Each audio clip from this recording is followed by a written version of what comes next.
Welcome to the Downtown, brought to you by Arlington Citizen Media. I am Daryl Smith Jr., and across the internet from me is... I am Rody John, and across the interwebs from me is... Amy. On this week's Downtown, we talked to Geoff Moore from NV Games about their partnership with UK-based Belong Gaming Arenas to build 5,000 to 6,000 square feet gaming centers around DFW. We also sit down with local musician Zachary Villarreal about his music and how Prince has inspired him. So what has everyone been up to? Rody, you took a trip. I did. This weekend. For your birthday. Just outside of San Marcos to celebrate. Happy birthday. Happy belated birthday. Yes, Yeah, thank happy you very birthday. much. And it was beautiful just to get away, kind of recharge the batteries. What about the COVID ants? Did the COVID ants show up? There were a lot of ants, actually. None of them, I think, gave anybody COVID. Okay, there were fire ants, though. They were very good. Yeah. That's good.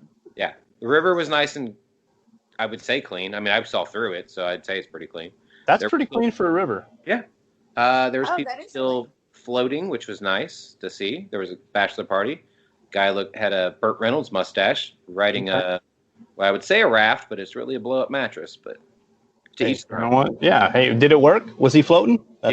Was he floating and drunk? That's all that matters. That's really all that matters. If this mattress is knocking, don't come a knocking. Exactly. And rocking. Especially on the river. Yeah, like that's just bad news. What else have you been up to? I went to Chop House Burgers. Ooh, nice. On Little Road. Have you ever been before?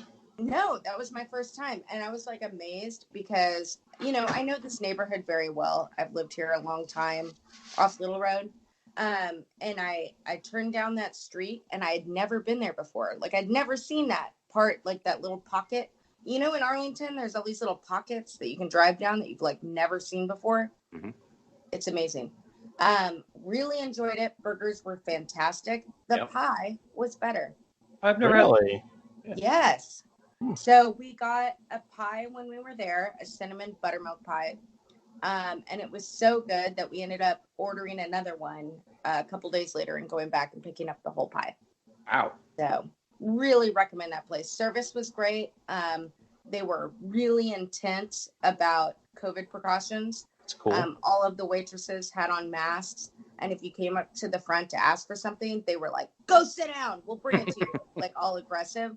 Because, like you should. Like you don't need to be up. Like go sit down. Yeah, that is on Little Road in Almost, Arkansas. And I believe there's a brunch place opening up next door, but I'm not sure. Front porch. Yeah, front porch.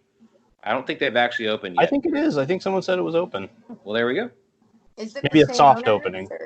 Maybe, they may have done a soft. I mean, trying to open during COVID is probably areas for any restaurant. Yeah, I remember reading and hearing about it prior to COVID and being like, oh, cool. And then being, like, COVID. And then not really remembering until I saw photos. And I was like, oh, cool, it's open. I'm so glad that they made it. Daryl, what have you been doing? Tell us about the garden. Everything. I ate it. We ate at Sal Joe's. We got some takeout from Sal Joe's. Yeah, we were like debating amongst like 5 pizza places. We're like Nino's, Sal Joe's. There's a couple other ones that we were talking about, Moni's, and we finally were like, let's go with Sal Joe's because we really were looking for that like New York style pizza, and we went there and got those delicious garlic knots too. They were really good. The biggest thing that I did, though, I decided to recently I started learning Python, the programming language, and I decided to re-enroll at TCC and work on an associate's degree in programming at Tanner County College. So, former alumni coming home. Congratulations. Trying to get degree number 2 from TCC. You know what? TCC, I credit with like giving me my future.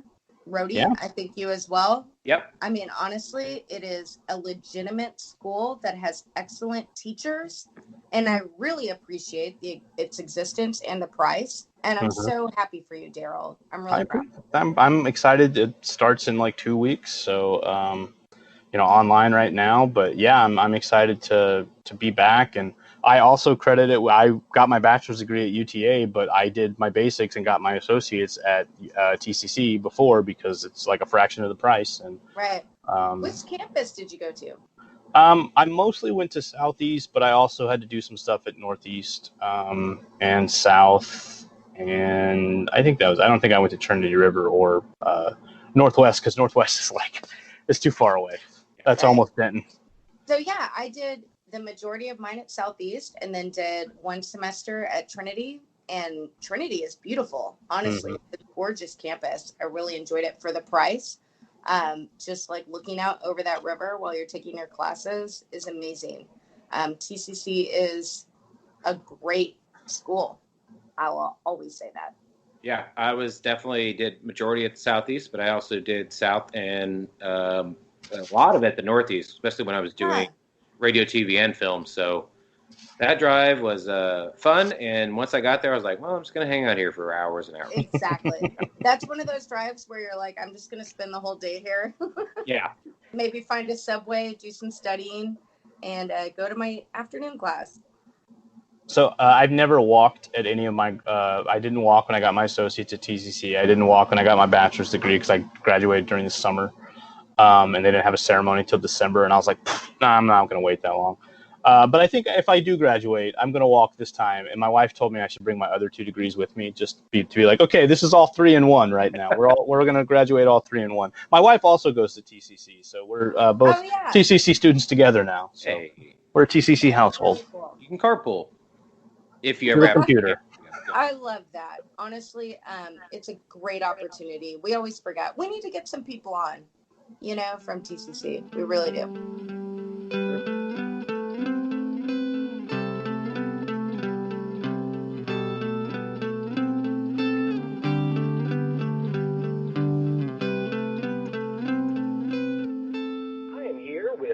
Returning guest, Geoff Moore from NB Games. How are you today, sir? I'm doing very well. So today, as of recording time, which is July 29th, NB Games has announced, actually has a very big announcement. You guys are opening up multiple DFW gaming arenas, and you're teaming with Belong Games Arenas, which is a UK-based company. What can you guys tell us about this? How did it all come about? So Mike Rufail has been friends with, Mike Sepso and Sundance and, the group that runs a company called Vendex. And so they were with Major League Gaming for years and years. And so they've been friends and worked together for probably 10, 15 years. And so when they were looking at acquiring the Belong Gaming Centers company of UK, they came and visited with us, as did some of their competitors, and asked them, what's our vision for what, we want to have in our marketplace, and how might we work together to achieve that? And so, we're very, very interested in building the entire ecosystem. And so the part that we're focused on is kind of the top end professional part, and that tends to create a lot of interest, almost serve as a magnet to draw people to it. But there has to be a healthy ecosystem at every step of the way to really build it out to its best version of its possible self. And so simultaneously, as we were talking to Vendex about gaming centers, we're also interacting with interested school districts about the programs they have at their schools. We're talking with organizations that serve families and kids about getting into esports and how they might do that in a healthy and engaging way. And then we're also, as we plan our events and plan our future venues, we're thinking about what size and scale and relationship they might have to each other. Because really, as you look at the world of traditional sports, everything that exists there will either already does or will exist in esports as well someday. So when you think about, minor league baseball, well, minor league versions of teams already exist in esports. And you think about, youth leagues and school teams and coaches and mentors and camps, clinics, tutors, training camps, all those things that either do already exist or will exist in a larger way or will be created, because there's there's going to be demand at every level, both in just terms of people enjoying their participation in it, but also with that usually comes a desire to improve, right? So I got a text the other day from a guy who's a Fuel fan in Oklahoma and says his daughter's really into it, but now she wants private coaching because she wants to get better, right? And so do our players or coaches give, kind of side lessons, in the game. And so that's going to become a bigger and bigger thing, right? Just like it does in, when I coached my son's baseball team for, 10 years, we would go to batting cages and we would, hire instructors and we would, have 5 or 6 boys go and share that instruction and take batting practice and, work on improving their skills because it enhances their validation and kind of earned skill and earned results, increases their self-esteem and their enjoyment of the game and how they feel about themselves too. So the Vindex gaming centers, ideally, eventually there would be probably 8 to 12 throughout the Metroplex, serve a couple different roles. One is it gives people a safe and high quality, professionally run and managed place to where they can go and enjoy gaming with people that care about it. But also those centers also act as essentially programmatic and marketing groups that are serving different audience segments when it comes to gaming and esports. And then also they can create a level of interaction and game, engagement between them with all the things we just talked about, camps, clinics, leagues, tournaments, etc. And then as they build out their nationwide network, you can have, people could represent their friends could get together and form a team. They could represent their school. They can represent their neighborhood. It could be South Oak Cliff versus South Lake. They could represent Dallas versus, Columbus or New York, or they can represent their country, depending on, how the competitions go. So I think that there's a lot of really interesting things that can come from this at a kind of professional and well-organized standpoint that will be beneficial to everyone who enjoys gaming and esports in the Metroplex. Right. So I played baseball when I was a kid, and you're right about going to the batting cages. It's more or less kind of like if somebody was going to a gym and they're training for something, you need to get the reps in because once you actually do get the reps in, it's a lot easier. And then you're like you were talking about, your confidence is built up because you're like, I was actually, killing it earlier this week or maybe even last week. And now that I'm actually in the gameplay, I've gone through these situations before and I can actually kind of, you're not so caught up in your head because you've already gone through it and you know about where you're going as opposed to be like, oh crap, I've never been here before. What am I doing now? That's exactly right. Like when I was a coach, you have your youth team and they kind of stick together over the years. You become friends with the kids and the families and you really care about them.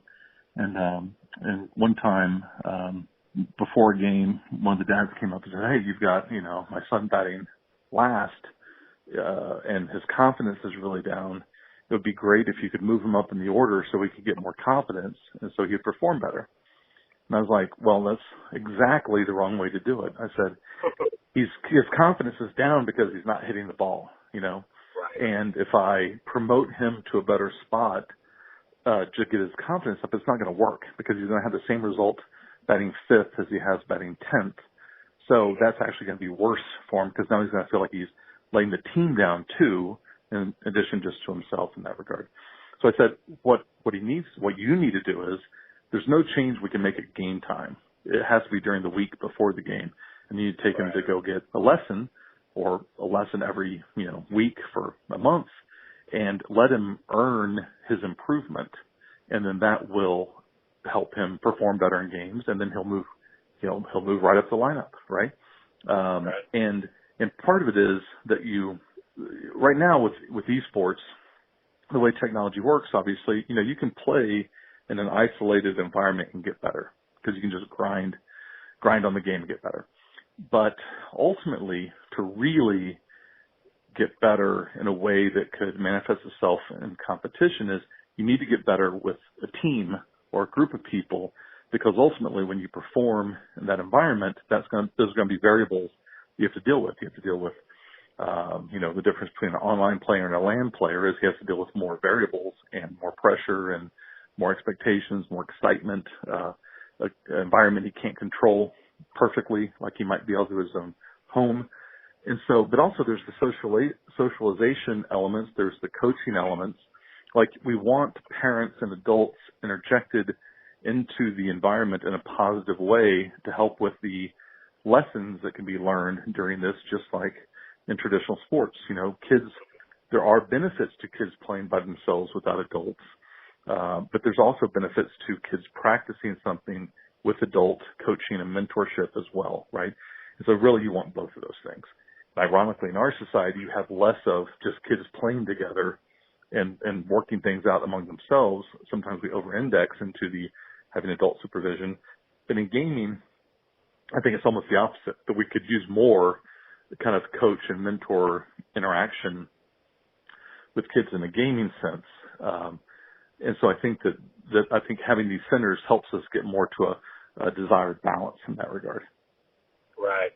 I mean, we spoke about it last time we talked about how there's still kind of this weird stigma with esports that a lot of people, I'm assuming some parents and some of the even older parents, they just don't quite get it, haven't quite understood it yet. So they're still in the traditional sports mindset as opposed to just fully grasping what this esports thing is.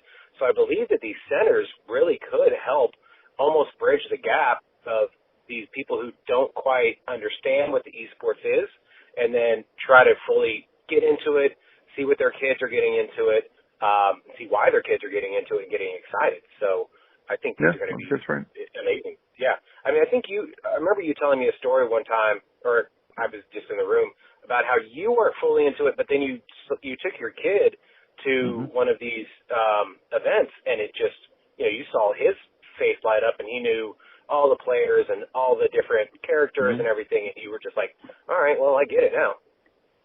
Well, I mean, listen, there's really almost nothing people wouldn't do for their kids, right? And so when you're at home and you're maybe mad that they haven't mowed the yard yet and they're playing online with their friends and playing some game, you can get irritated and you're like, well, you got to do your chores, you got to do this. And so gaming can irritate you in that regard when it's something that is kind of taking all their attention and focus, and you can't really interact with them while they're doing that. So it's not like you see them out at the school park playing baseball with their friends, and so when you see them doing that, you don't really get mad that they haven't mowed the yard yet necessarily. You're like, well, after the baseball game's over with his friends, I'll make him do it.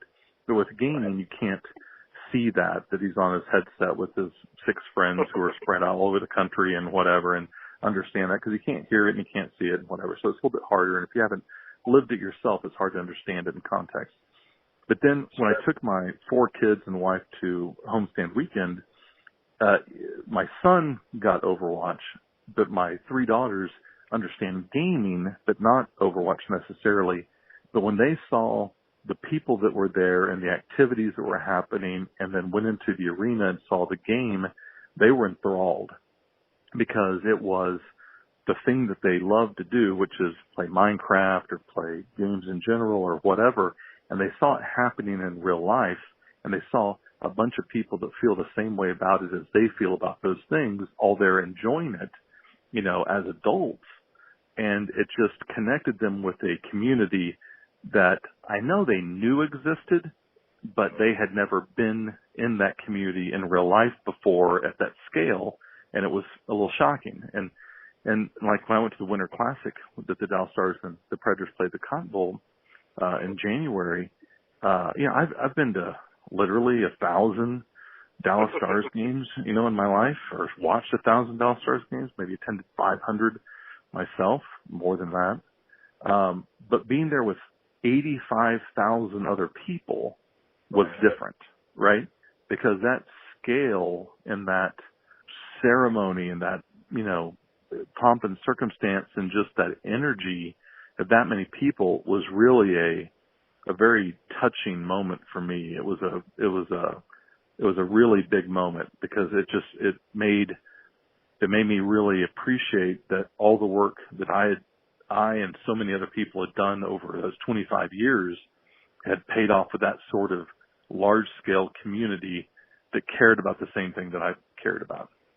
And so when you can see these live events, even if you walk into one of these, Belong Gaming arenas and there's 100 stations that are jam-packed with kids and young adults playing games and there's 50 people waiting for their turn and you walk in there, that's still a lot of people. There's still a lot of people that are all that really care about the same thing you care about. And so as a parent, you bring your kid in there. Your kid's 14 and he wants to go there because he's going to be his friends and they're going to play in a Smash tournament or something like that. And then you walk in there and then you see him run up to his friends and they're excited to see each other. Then they go sign in, they get in line and they're doing their whatever. That's like seeing your kid at the baseball field playing with his friends, right? And that's the connection that I think that you're referring to is that as a parent, that's really meaningful, right? Like that's to see them, with their friends doing the things they are excited about. Then it puts it into a different context than most parents can identify with right now when they see their kid gaming, which is usually a individual moment at their house with their headsets on, staring at their computer for, 3 hours, which doesn't give you the same kind of warm, fuzzy feeling about their social interaction and development, maybe, especially if the grass hasn't been cut. No, exactly. Now, last time you had mentioned when you were working with the Stars that you guys had opened these little hockey, not camps, but hockey centers throughout the Metroplex. So that way, you get more people actually getting into hockey or even going to check out hockey because, unfortunately, in North Texas, it is a hockey town, but it's not. If we were up in Minneapolis or New York or somewhere in the north, it's much different. So are y'all trying to do the same thing now with the esports, trying to get people more connected to it? And then, like you said, you could have South Lake versus Oak Cliff and, do that kind of situation? Kind of broaden your home market? I think they're very similar. The difference with hockey was without a hockey rink, you can't play. Right. So with gaming, you can play with your computer set up where you are. So right now with Overwatch or Call of Duty, there's already hundreds of thousands of people in this area who are playing those games. With Call of Duty, maybe millions. So they're already playing it. But by playing it in kind of isolation, just networked over the internet together, they're limited in how much they can connect by doing that. They can connect verbally. They may be able to see their, overlay of their face, on their stream or whatever. But there's a limit of how much human connection they can have when they play it. I think the reason we're excited to be a kind of a promotional partner along with Vendex and these gaming centers, they'll develop them, they'll control them, they'll operate them, and we have a kind of a marketing and promotional and event relationship with them. So we interact with them. They're, putting up the money, they're making decisions and things like that. The reason we're so excited about it is because it deepens the ways that people can connect with each other while they do these things that they really enjoy.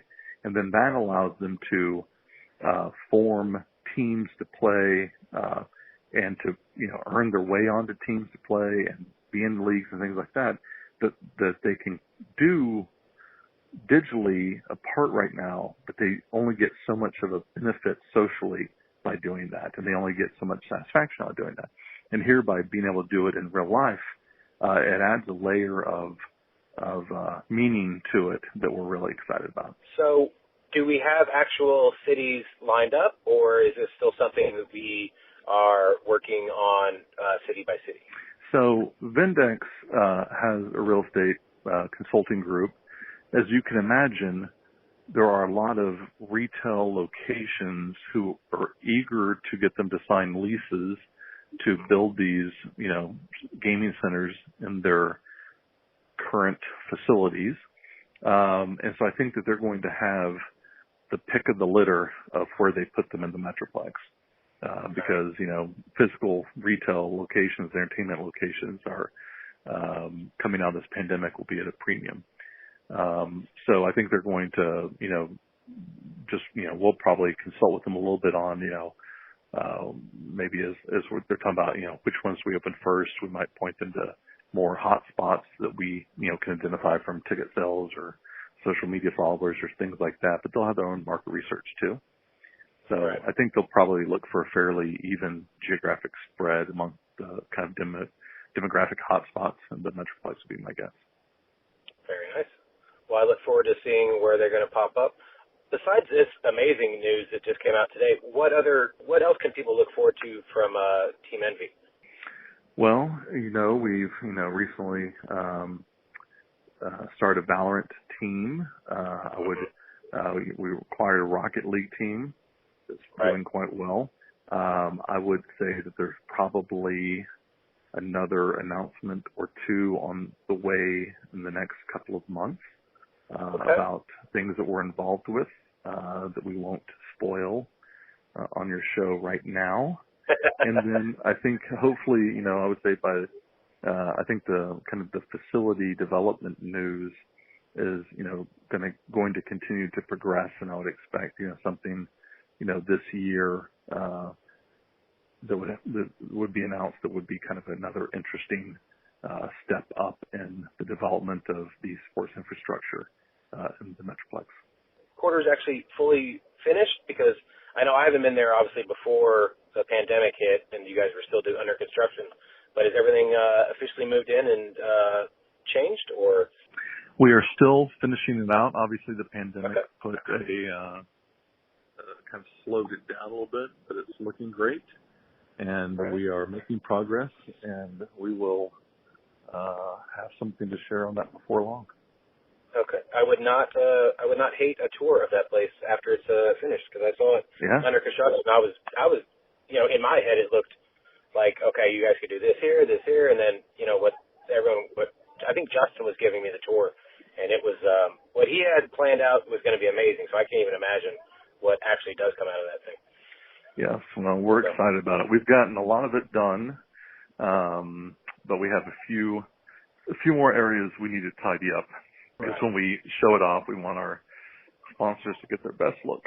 No, I mean obviously you don't want to. Don't worry about the construction over here. This is gonna be different. Right.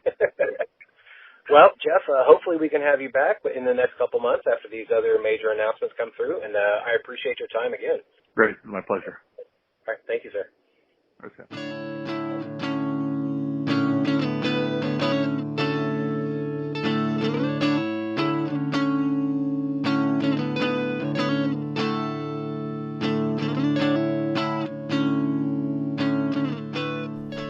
We're here with Zachary Villarreal, a local musician out of Fort Worth, but basically Arlington, so we're going to count it.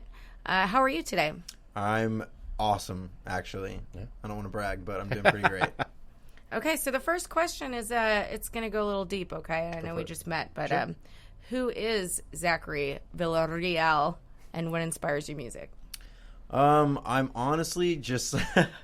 Weirdly enough, I'm just like your average, I work at, I'm a manager at well, I don't know if I can say that, but I'm a manager right now. And I mean, all I do is I go home, I make music, and I go to work, and then I come back home, make music, take my dog out, spend time with my girlfriend.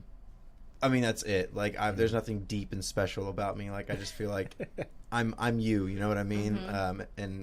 But about my music, I mean, I grew up listening to Prince, David Bowie, Michael Jackson, I mean, the Bee Gees, the Beatles, Elvis, right. I mean, swing, big band. I mean, I'm just a very diverse style of music.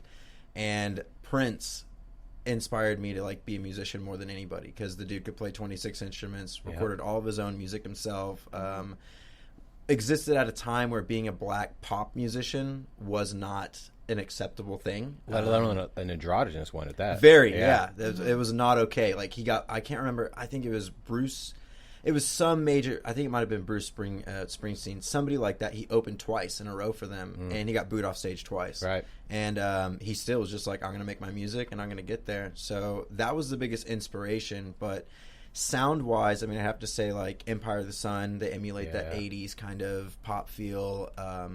There's this new band called the 1975. Yeah. I'm not a huge fan, but I've had a lot of people be like, your stuff sounds like them. Okay. I've heard them. They're really good. I mean, I have no qualms with them. They make really solid music. Right. I like more of the, Prince and Michael Jackson, I'd have to say, are like easily my biggest inspiration. What's your favorite Michael Jackson song and album? Song, honestly, has to be Beat It, just because it's got that rock Eddie Van Halen solo in it, which is amazing. Favorite album by him, I hate to sound cliche, but it's Thriller. I mean Thriller's good, yeah. The number one selling album. It got him on the market of MTV, like a black musician. Like, it was very... like Prince's Purple Rain. Like, it was a very monumental album, and I think just got beat by Drake or somebody like maybe a year or two ago. I want to say you might be right. I think it was like the biggest selling one ever. Yeah, and then I think somehow was it views from Drake or something. One of downloads, right? Like downloads from like iTunes or something like that. But good for him. He's making it. So I have heard a story that Van Halen and Michael Jackson were playing in the same city, and Eddie took a break from the show real fast, went over to Michael Jackson's show, played Beat It, and then went back and finished the Van Halen show. Honestly, that might be true. I don't know too much about it. I don't know either. But it sounds like something. I know that he did perform with Michael Jackson, I do believe, one time, and that could have been it. Possibly. I mean, I just heard that story. I don't know how real it is. I mean, hey, things are myths and they become legends. So Exactly. So how long have you been playing music? I've been playing physically, I self-taught myself instruments probably about 4 or 5 years ago. Okay. But I've been in bands since I was 13, and then music, like school saxophone since I was 10. But what all do you play? I can play saxophone, piano. I can play guitar, so like I kind of can play bass, but I mean I don't play bass. Right. And drums and sing and all that stuff, but that's about it. Yeah. Awesome. So you record yourself over. What program do you like to use? I'm not the most rich person, so I use Logic Pro X. It's $200. It's easy, user friendly, but yeah, that's it. If it works, it works. It works. Yeah. So, how do you sell yourself to potential fans? Kind of the same way I did to you. Like, I funny. I was actually talking about this on the way over here. I was talking to my girlfriend in the car, and I was like, she's not still in the car, is she? She is, but she's completely cool with it. I asked her, like, hey, you can stay home, and she was just like, no, I want to go. It's cool. And so we have a 4-year-old, and she's asleep in the car. So. Oh, okay. Yeah. Gotcha. So, but don't wake her up for this. Yeah, no. But so I've been sitting there for the past couple of years trying to promote myself. I went from death metal to like post-hardcore rock. Right. Then I started experimenting with hip-hop. So I've kind of just been building like a repertoire of sound that I can do. Mm-hmm. And I couldn't sing for anything. Right. And then I made a metal album at the beginning of this year. Mm-hmm. And it's more rock than it is metal. So I taught myself how to sing. And then I took the most pop aspects of the vocals on that album. Mm-hmm. And I was like, making a second rock album, I wanted to put like, kind of make like a rock 80s modern metal album, kind of try and blend it. Right. And so my first track, it's called I Am Always With You. It's on this 80s album that I made. And it was way more pop than it was rock. Mm-hmm. So I trimmed the rock out of it and built more like synth and like, keys and stuff like that. And I was like, I just want to make pop now. Like, I love it. And so, oh man, my mind went blank. I completely forgot. So yeah, how you promoting. Can basically tell the story of why you're here now, right? Yeah. Basically, I get a text from him or a Facebook message from him at like 2:30 in the morning. And that's when artists work. Yeah. I was up and I was drinking, and so I was like, "Yeah, sure, come. I happen to have a podcast. Like, come on." So, I mean, you happen to hit me right at the right time. Perfect. Not that I wouldn't have answered you, but I was definitely had been drinking. And yeah, listen to your stuff just to make sure that you weren't some like psycho weirdo. And it was great. So I said, "Come on." Just to round about that question now that I remember it, I have ADHD, which is why I named this project ADHD. Oh, okay. I have hardcore ADHD. Yeah. Mm-hmm. I realized, nobody, with how divisive social media is now, like nobody responds to anything unless they know it or agree with it. Yep. So I'm sitting here like, how can I market myself now in a society like this where people just don't want to interact on social media? Mm-hmm. So I'm like, I can share something or like, hey, check this out and post the link, and nobody does anything. So instead of sitting here and being like, man, like taking it personally, I'm like, what more could I be doing to get myself out there? Right. And so at the time, and this was like 4 days ago, I had 230 friends on Facebook. Right. Not like any of that really matters, but I just started going, hit friends, and add, and every person that like accepted, I would send them this message that I had copy and pasted, which was, hey, I'm not trying to flirt with you, if it was a female. We'll send it to the guys too. Some of the guys. I mean, you don't know. You never know. You never know. But most men that I've tried selling my album to just don't respond. Like it's something about women like more music. Like they're so down for just like, oh yeah, I love it. Like, but guys are, in my experience, are a lot more just, I don't know you, bro. Like, yeah, they almost want to find it on their own. Yeah. Otherwise, like, thanks, but I don't have no thanks. I'm really busy with work, right. Or to listen to music. Yeah, exactly. And so that's all I've been doing is just one-on-one. Like, hey, like, what are you into? What are you not into? This is what my stuff sounds like. Are you into any of this? If not, thank you for your time. Have a great day. And just one-on-one, trying to build this grassroots, very just start at the bottom and hopefully like Drake one day. Now we here, right? So that's really it. So where have you played and what venues in Arlington do you look forward to playing to? I have never played live. Okay. This is the crazy thing. I'm such a studio musician right now because I was in a metal band and every time, fun fact about me, I used to be a very hardcore drug addict. Okay. And so I would get kicked out of every band I was into. There we go. But we'd have about 5 to 6 songs, like an EP, ready to be recorded. And then by the time we were done with that EP, the last tail end of those songs were so much better than what we started with, we'd scrap it every time. And we'd just be like, we're better than this. I don't want to play this for a year. I want to write something better. And so then I'd get kicked out of the band, or like people would quit, or like, so I eventually was just like, I'm gonna, over a couple years, for Christmas and like for my birthday and for like bonuses that I get at work and stuff, build my own studio so I don't need to rely on anybody anymore. Right. And then the goal is, and still is, promote myself well enough and find the people who want to play live. Yeah. So I want to play live, and I can. I just don't want to press play and then cut the vocals out of my track and just be one person on like karaoke night like that. Right. I want it to seem more official. No Milli Vanilli for you. No, not me. So, what has been the hardest part of the COVID shutdown for you? Wow, I don't want to seem like rude or anything, but honestly, nothing, because I'm such a homebody that all I do is spend time recording. So, I mean, I'm telling you, from 2015 till now, I've recorded over 400 songs. Whoa. All I do. Like, that's Prince, I mean, has vaults of music. Yeah. I want music. I want to be able to release music long after I'm dead. Like, have it all planned out and have somebody with the keys, basically, like, at this year, release this album. And it's not like Michael Jackson's, like, Escape album where they take clips and hire musicians and, like, it's my stuff completely in and out. And so it's not a huge deal. I mean, the only thing that was really affected in my personal life by the COVID shutdown was fiscally. Like, my hours were drastically reduced. And it's hard to find anywhere to play right now because even if I had a full band, I mean, where could we go? Right, exactly. Yeah.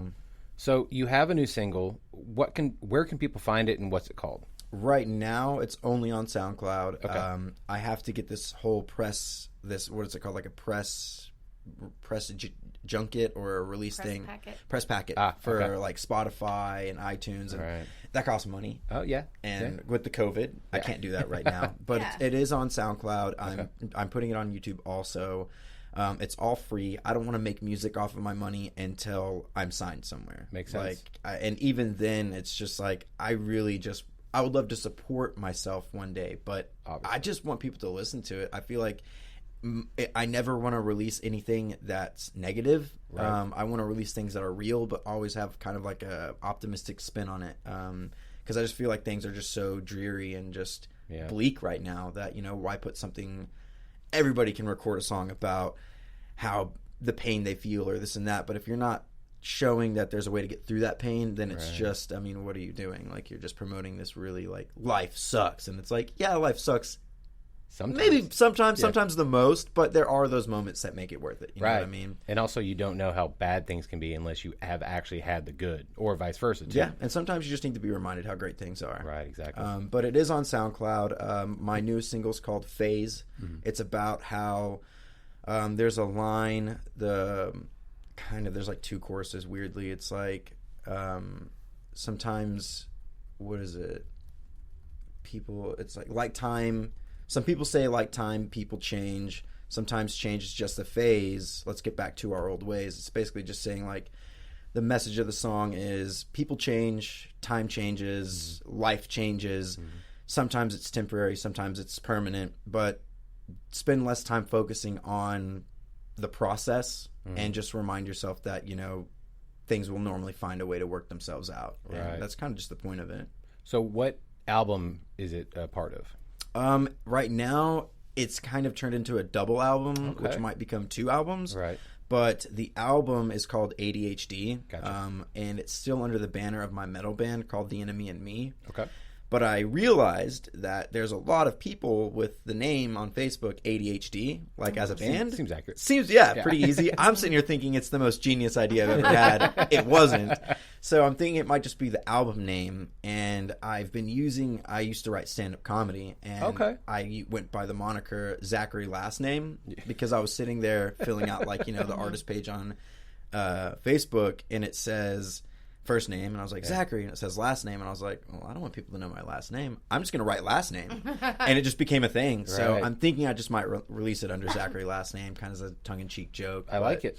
I like it. Yeah. I like it. He was doing he dipped his toe into the world of stand-up comedy for a little while, and then, of course, COVID happened. And then no one's doing open mics. Yeah, nobody's doing it, but it was really fun. Yeah. We got to know quite a few local musicians, and we really enjoyed it. So the local comedian scene is very big in DFW area. Yeah. It never got to the point where I was I was in the process of writing, and then I started writing a show that I wanted to make. Okay. That didn't pick up.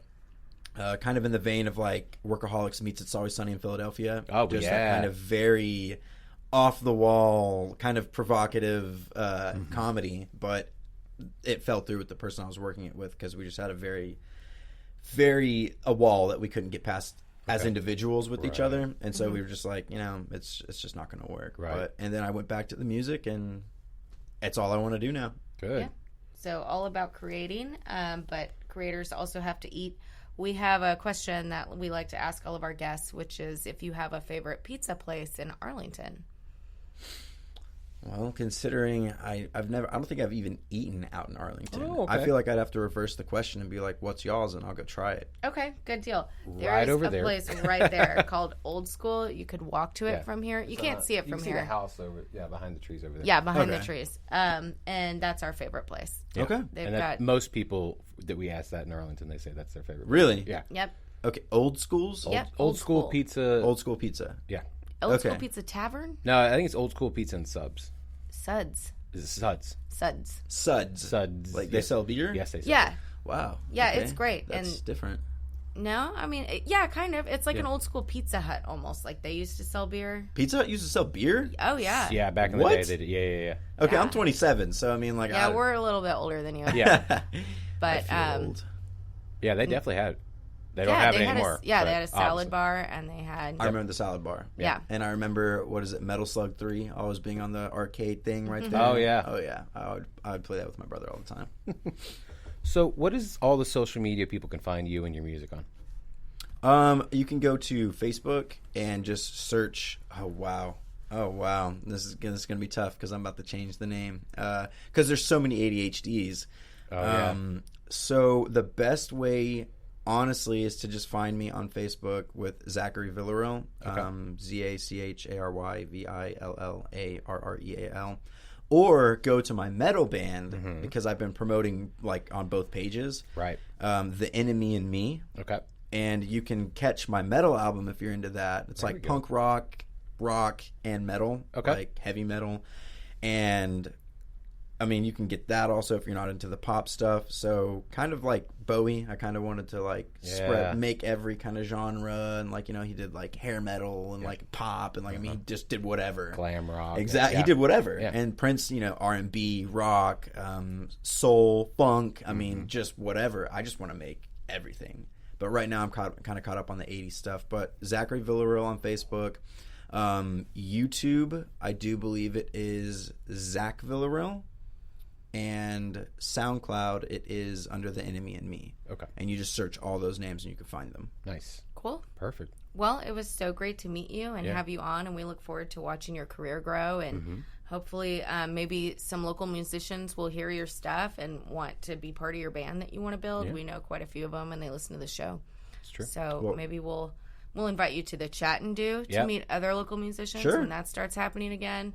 There's a lot happening here, and so we're glad that we got to meet you and bring you in. Yes. Well, thank you for even maybe just being polite, half drunk, responding to me. That is polite. I didn't want to assume too much, but seriously, thank you. It was very late, and that's why I always have to. I'm not hitting on you. I know it's late. Right. Those creepy guys are like. Horny at 3 in the morning, and it's like I'm honestly just promoting my music.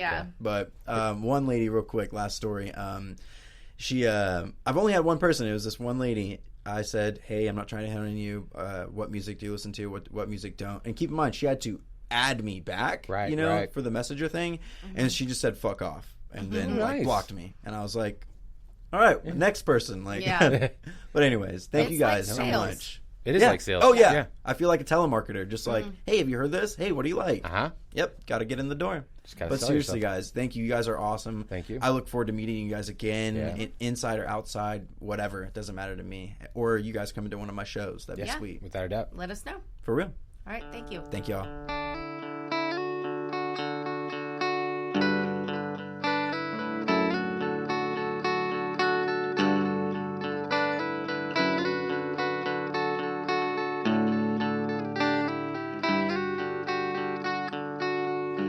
Thank you so much to our guest this week, Geoff Moore from NV Games.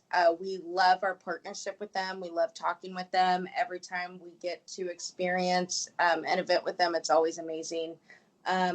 Zachary, it was really good meeting you. Man, I really wish the best for you. Your music is actually good. I wouldn't have featured it. We wouldn't have brought him on if it wasn't. So thank you. Yeah, I can't wait for the NV Games headquarters to finally be done. Hopefully we get a tour. That place is going to be nice. And so keep looking out for, as he said, there's going to be more NV announcements in the next couple of months. Hopefully we'll get Geoff back. Maybe we'll get some players. Who knows? Maybe get some coaches, management. I don't know. Don't forget, guys. Make sure to go out there and eat local, drink local, and go rediscover your city. Tag us and send those pictures over to us on Facebook, Arlington Citizen Media, Twitter, ATX Citizen Media. Tag us on Instagram, Arlington Citizen Media, and send those pictures the old-fashioned way. Email arlingtoncitizenmedia@gmail.com. Also go to our website, www.arlingtoncitizenmedia.com. Don't forget to subscribe and give those 5-star reviews of the Downtown at Apple Music, Spotify, Google Podcasts, and also hit us on SoundCloud, iHeartRadio, and YouTube. Amy, you're doing second part. I'm doing the first part. I know. Okay, making sure. You just mind melded me. I know that.